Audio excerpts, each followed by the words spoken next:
Mga kapuso, nakabantay rin po tayo ngayon sa sitwasyon sa Manila Northport Passenger Terminal. At naroon po, may unang balita live, si Bam Alegre. Magandang umaga, Bam. Kumusta ang sitwasyon ngayon dyan? Maris, good morning. Ilang araw bago ang undas at maluwag ang sitwasyon dito sa Manila Northport Passenger Terminal.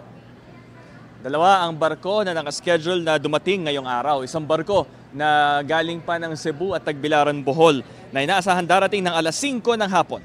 Meron ding barko na nagmula pa ng Dumaguete, Dipolog at Zamboanga na inaasahan namang dadaong pasado alas 8 ng gabi mamaya.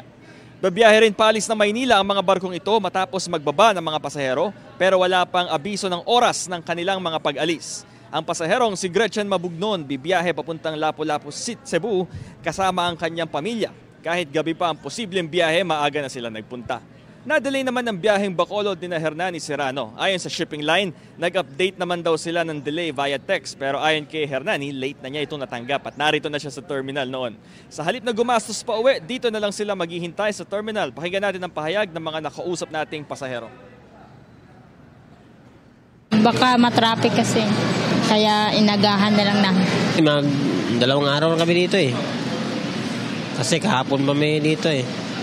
May hirap sir kasi traffic eh. Kaya nga nagmaga kami punta dito eh. Tapos magastuhan kami sa masahe.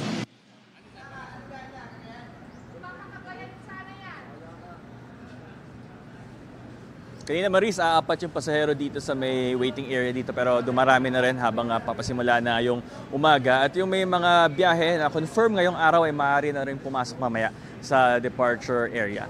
Ito ang balita mula rito sa Manila Northport Passenger Terminal. Bam Alegre para sa GMA Integrated News. Gusto mo bang mauna sa mga balita? Mag-subscribe na sa GMA Integrated News sa YouTube at tumutok sa unang balita.